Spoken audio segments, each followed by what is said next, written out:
Hello, and welcome to this episode of the Futurum Tech Webcast. I'm your host, Shelly Kramer, and today I'm joined by Tara DeZeo, the Product Marketing Director, Ad Tech and MarTech at Pegasystems. And we are going to have a conversation today about data deprecation.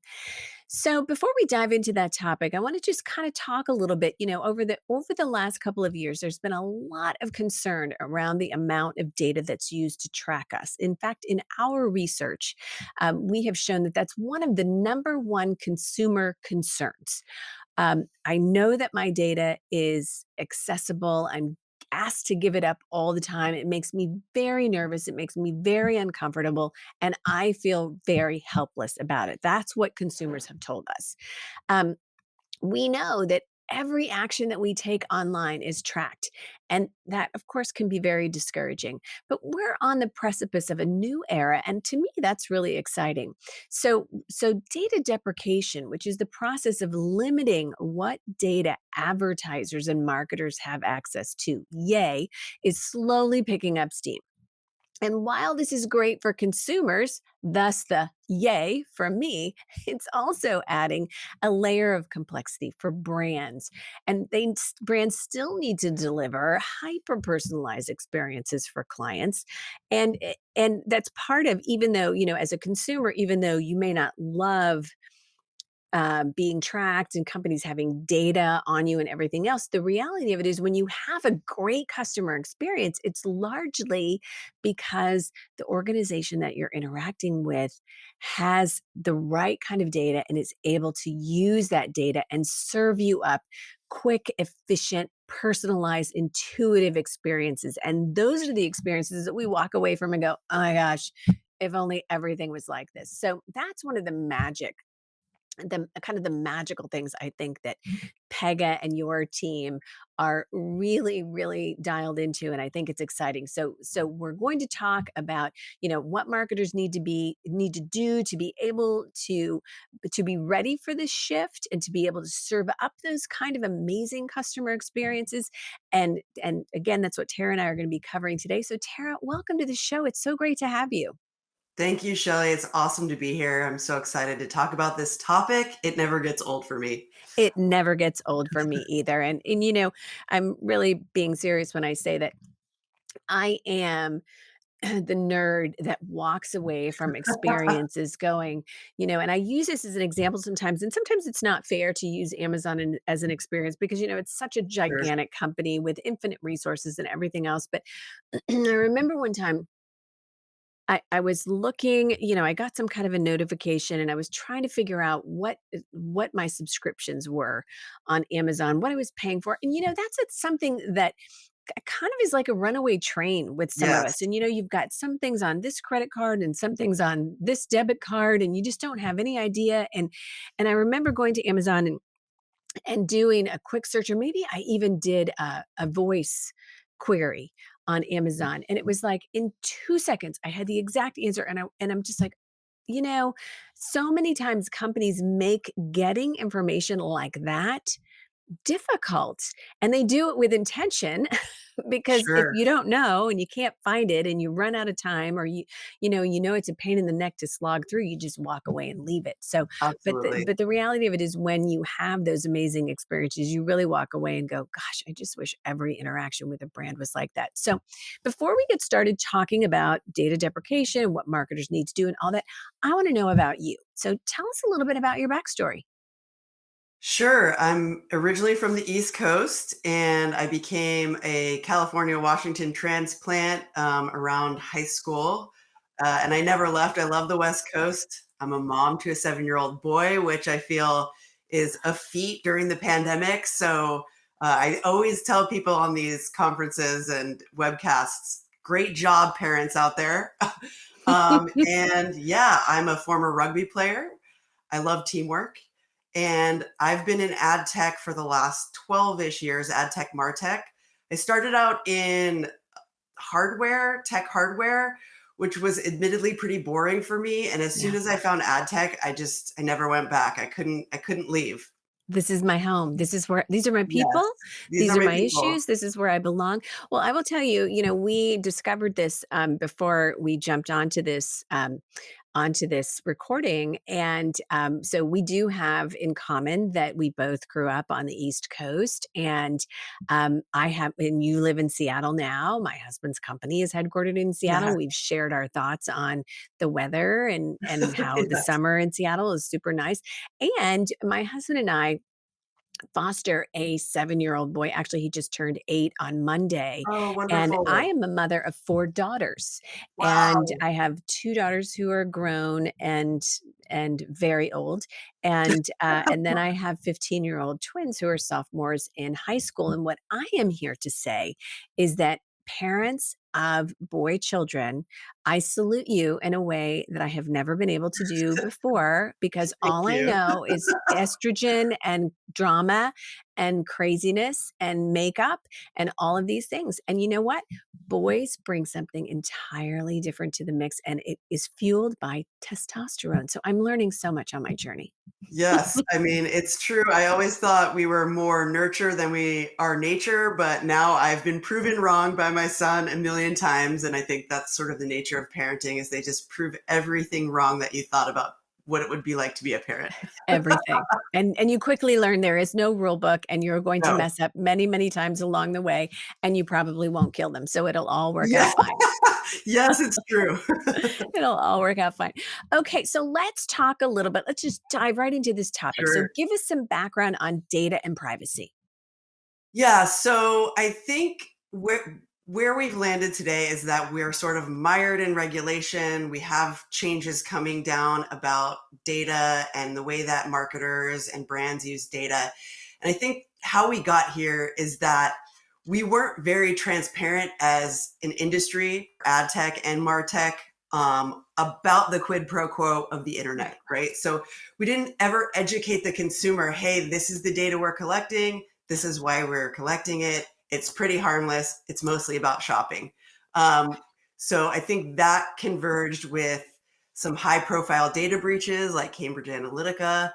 And everyone sort of woke up at the same time to, oh, should we start regulating this because it seems really creepy? When Right. in fact, most of the places that consumers go on the internet are free because they're subsidized by advertising and data. So I think if we had been more transparent about that, we probably wouldn't be where we are today, which is mostly in a panic, I think.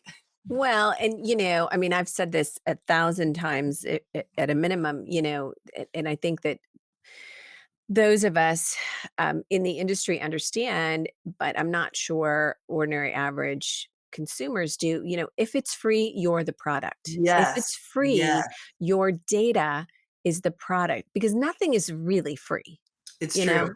So I think that, True.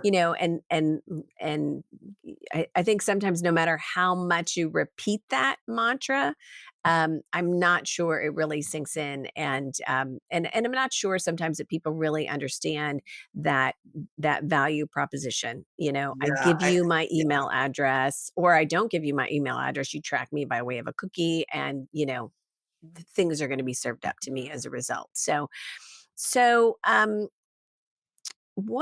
tech companies are responding. I mean, there's lots of changes that have happened in the landscape in terms of tracking and data, customer data, and all that sort of thing. So let's talk a little bit about what companies are doing to respond to privacy concerns and regulations and things like GDPR and California's CCPA. Oh, what is Sure. that? Is that Yeah. CCPA? I think it's CC. CCPA, yeah, Yeah, I got it right. California Yeah. Consumer Privacy Act. Yep. Yeah, so I think first of all, we all have noticed that every website we go to now asks you to accept cookie tracking. Right. We've had to become much more transparent about the data that we're collecting and how we use that data. And then I think, brands and marketers have seen the writing on the wall and they're sort of investing their time now in figuring out how can we get consented data or what's called zero party data from consumers where they've opted in and they've voluntarily said, here's my data. I want a better experience. We see brands setting up preference centers so that they can figure out what their customers want and need better. And I think ultimately that's going to lead to a stronger customer experience. Just like you said, on Amazon, they have tons of your data that you voluntarily given multiple Right. times. And so that's why you get that really crisp, clean, easy customer experience. Yeah, absolutely.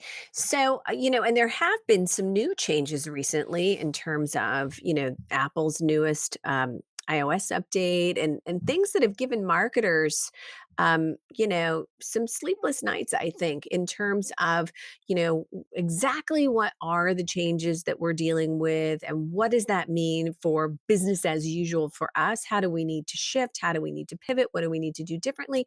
So I think it's safe to say marketers are struggling a little bit, Yes.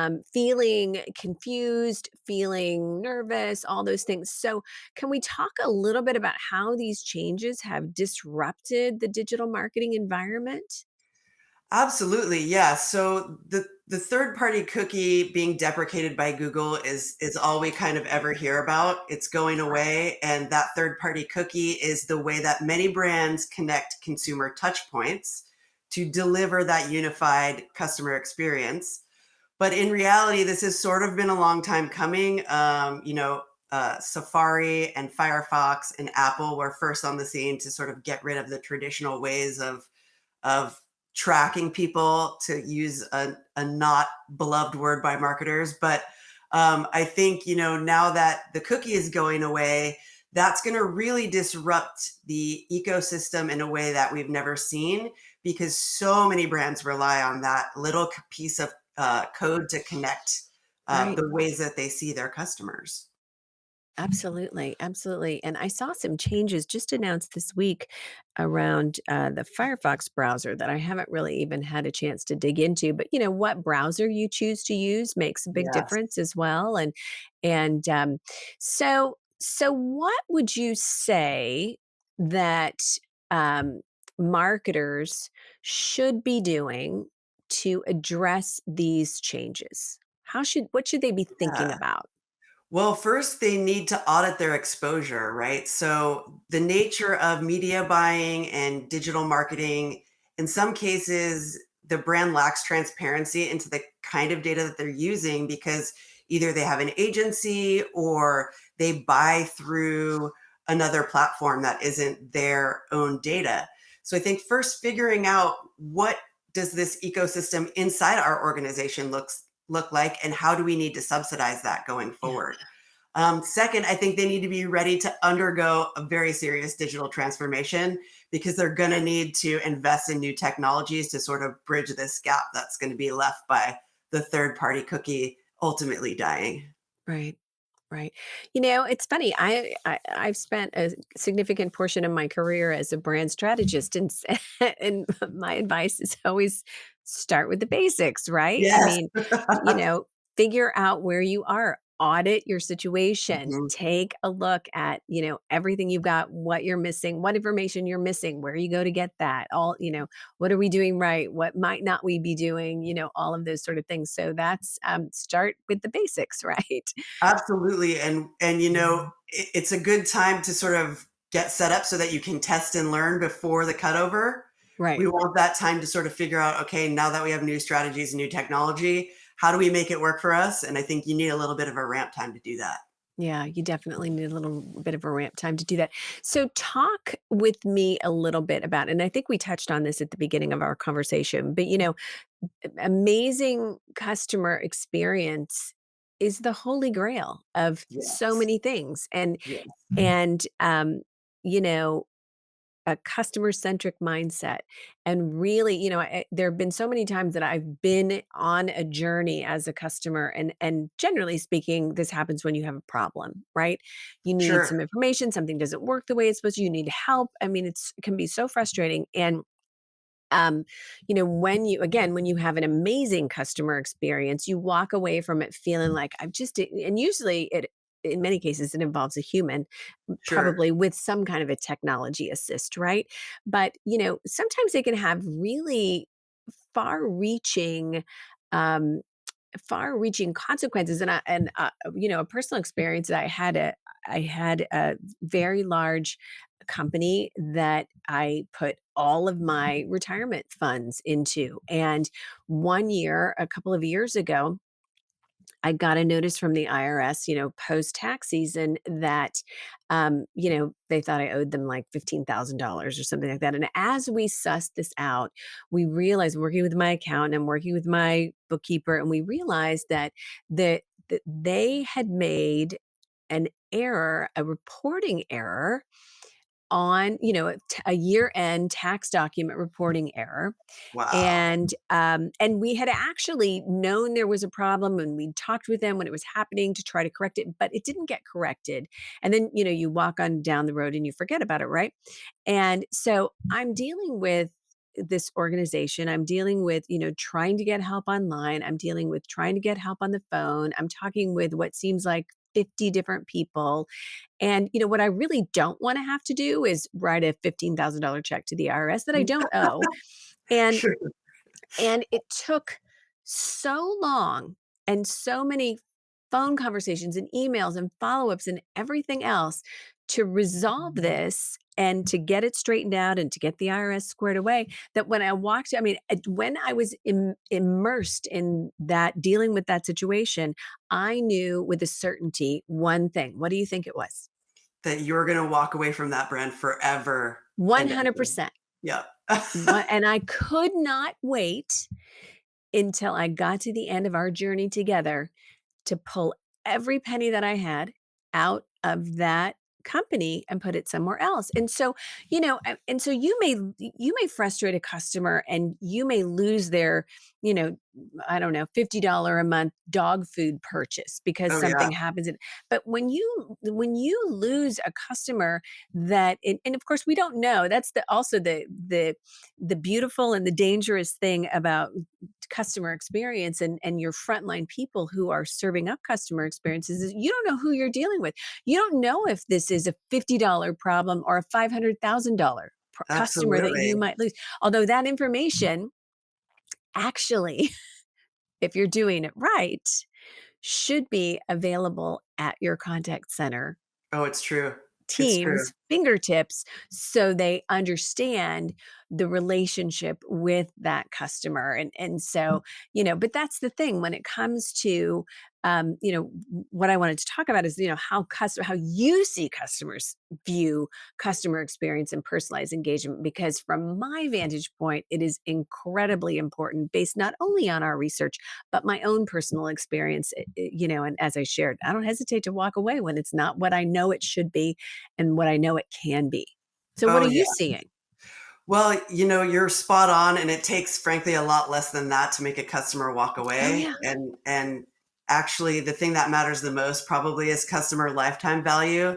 So you may sell something in the moment and it's a bad experience, and you still got the sale, so you're excited, but it's gonna just make that customer walk away from you. And I think where it relates to personalization, it's a fine line for brands to walk, and they need to really find the happy medium between over personalization and seeming creepy, tracking people, being too frequent, sending irrelevant ads as your customers travel through the internet, and not having enough personalization, saying, okay, we're going to send this offer to every customer we have.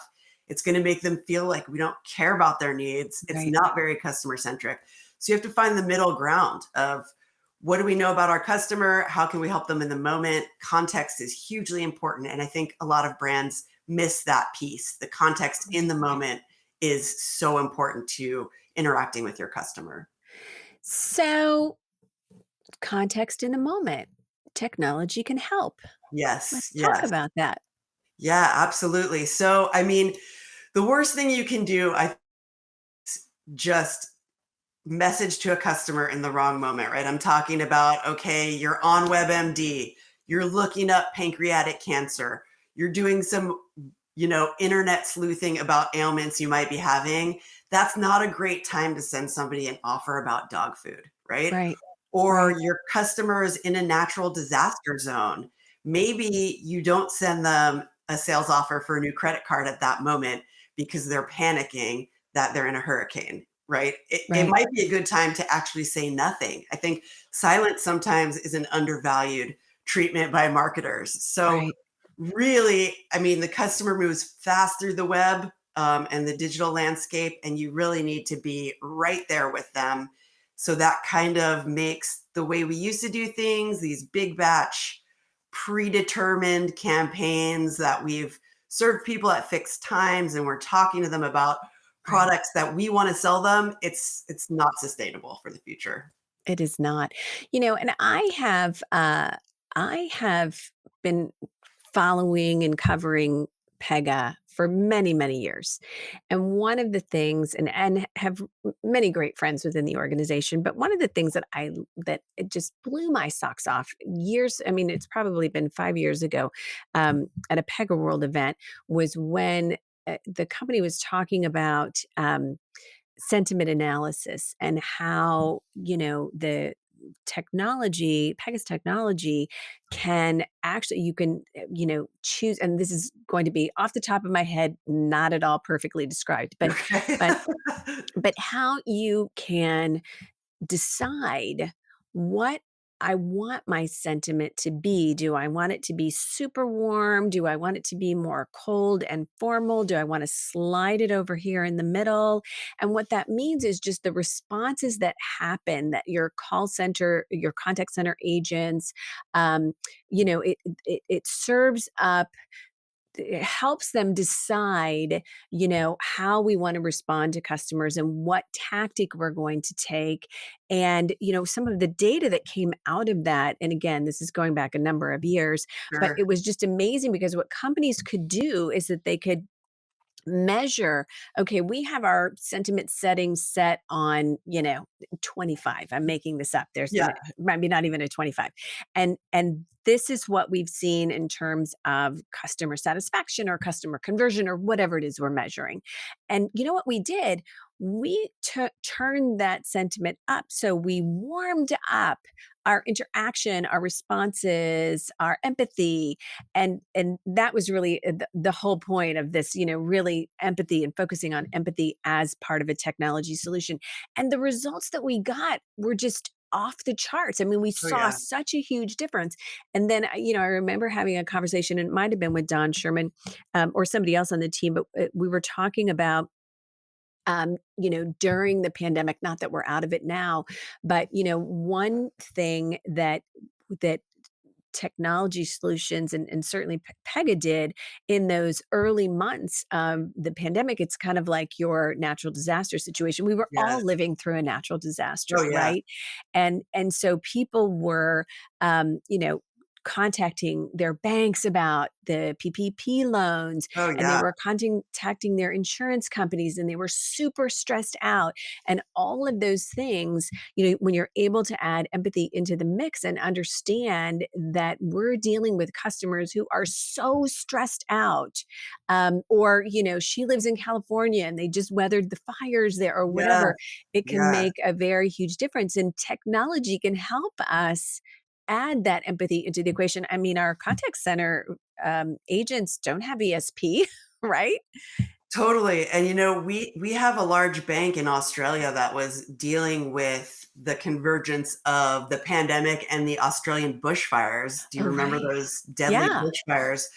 And what they were able to do is create a page where they had resources for their clients, whether it be grants from the government, loans that they could take out outside the bank, and just ways to create a more financially resilient customer base. And that Right. was part of their strategy, right? So customers will remember that empathy when they're stressed out and you help them and like save them from the verge of bankruptcy. They're going to Right. remember you and they're going to stay with you. Absolutely. I 100% agree. And I think has always seemed to me as a very, very small thing in the big scheme of what brands can do to Yes, inspire customer loyalty and customer trust. And we just want to feel cared about. absolutely. We want to feel cared Absolutely. about, and that the companies we choose to work with and to give our money to and to give our trust to care about us, and that they're here to help us when we Absolutely. need it most. And you know what? From a marketing standpoint, like, that's not tough messaging, right? But I mean, you have to, like, there are many companies who say that and Yeah. show us that they don't mean it. But Oh, for sure. when you're an organization who not only says that, but shows us that you mean it and shows customers that empathy really matters and the customer experience really matters, I believe it comes back to you a hundredfold. I really do. It does. I think that's something that marketers continue to struggle with. And hopefully, as we move into this next phase where we're going to rely a lot on AI, that can Yeah. help brands be like more human. I know that sounds counterintuitive, but I think we've been relying as marketers on predictive modeling for a long time in ad tech, and that's basically trying to predict what the customer is going to do next, right? But at Pega, we utilize predictive modeling and adaptive modeling. So essentially, Shelly, when you're on a website and you're looking around, we're gathering your signals and we're bringing it back into the mix and pushing out what's most customer centric and relevant to Right. you in the moment. And I think Yeah. that's what's going to help marketers become more empathetic, is like hyper in the moment, hyper relevance, like Right. under 30 seconds, under 10 seconds, 200 milliseconds is what we say at Pega. So those real super contextual interactions. Well, and I 100% agree. And we've talked a little bit about, we talked about financial services, we talked about insurance companies. Retail is a huge sector, and use case here. And part of it, I'll give you an example from today. You're living your life, you're doing your job, you're checking your email, you're like, oh, email from North Face. I haven't seen one of their emails in a long time. Oh, I need a new coat. Oh, I'm going on vacation soon.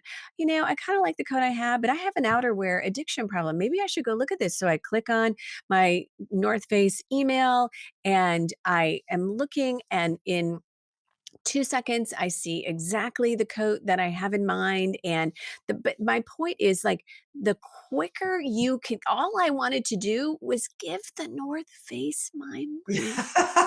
Yes, All I absolutely. wanted. That's all I Absolutely. wanted.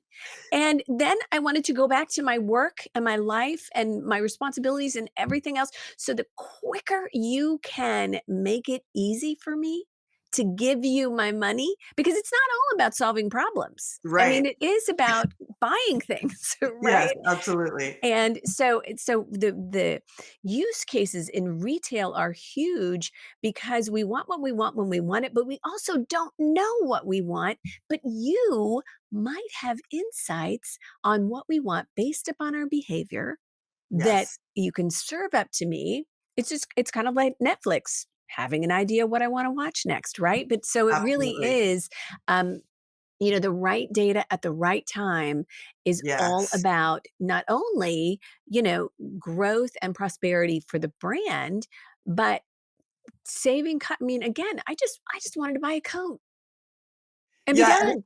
yes, and it's not all marketing data, right? There's data Right. all over the org that could help in these Yeah. instances, and I think where brands struggle is they're disconnected all over their own organization, where they Yeah. store their data, what data types they're pulling in. So I think we can get past this lack of third-party data by really being efficient about how we use data that we already have. We hear brands say, "Oh, I don't have enough first party data to make this transition. What am I going to do?" Well, the reality of the situation is you might. So you Yeah. need to figure out if you do or not and how best to use it.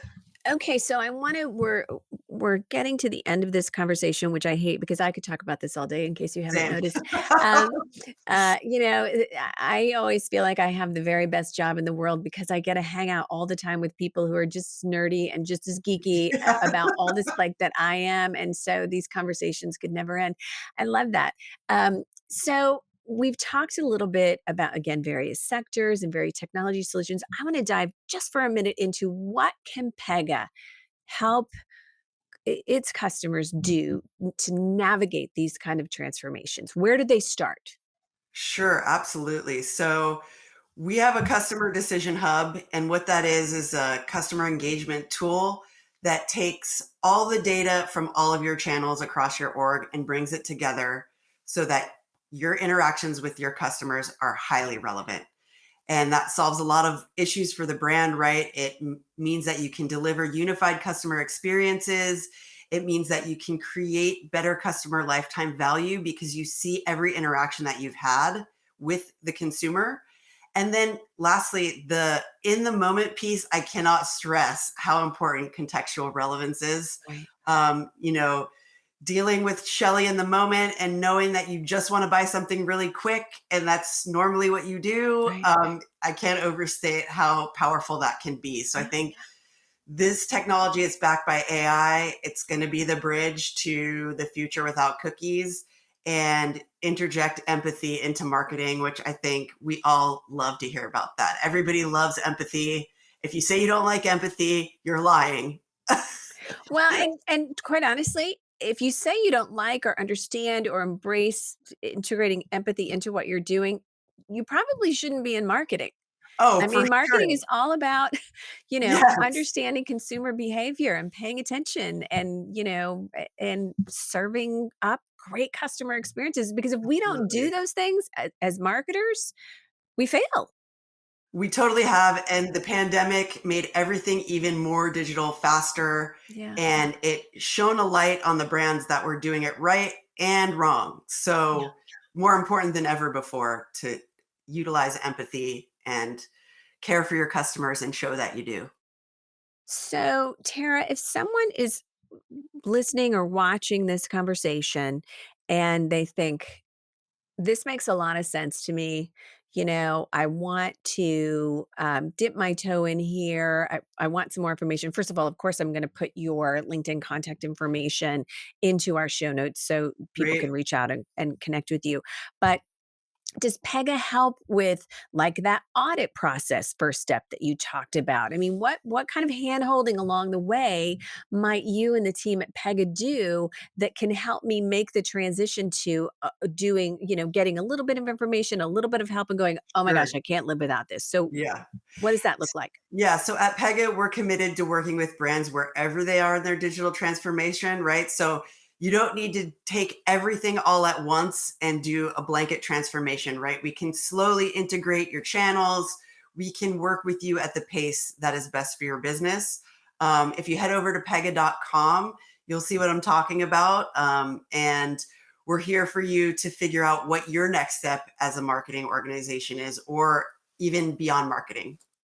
Well, I think to me that is that's always a comforting message. You know what I'm saying? Because sometimes you have conversations about technology and digital transformation and the technology that can power that, and it can be scary because you might Yeah. be looking at, oh well, you want to get started with us, it's an $80,000 investment or it's a Sure. $200,000 investment, and it's like, holy moly, like, my decision is on the line here. So I think that to me is an important, and by the way, I didn't know that was what your answer was going to be, but I love Yes. that we are here to help you no matter what stage of the journey you're on, because I feel like that kind of messaging from Pega or anyone is is honest and it's respectful of sort of the challenges that buyers have, and trying to make decisions for our organizations that are the right decisions that fall within the confines of our budget, that I can be comfortable with, that I can, start working with the team and really see how we mesh and what the vibe is like, and then, have a trusted vendor partner to continue my digital transformation journey. I think that's what a lot of buyers are looking for. I know that, when I typically lead a lot of the technology investments of our family of companies, and that's what I'm looking for. Not Yeah. I don't want vendor lock in. I don't. I Right. really want to understand, and to me, the relationship that I have with a vendor partner and the help I'm going to get along the way is a very key part of the decision that I make. Absolutely. We understand that different industries and different businesses accelerate at their own pace. And I think that's critical when you're trying to walk people through these large strategic investments. Absolutely, absolutely. Well, Tara DeZeo, what a fabulous conversation. Thank you so Same. much for sharing what you and Pegasystems are doing and some of the technology solutions that you have. I am always so interested in the things that are going on at Pega. And I do think this is something that marketers really need to be paying attention to. So thank you for hanging out with me. It's been a pleasure, and we're going to have to do this again. Thank you for having me, Shelly. This was awesome and happy holidays. Same to you. Bye bye. Bye.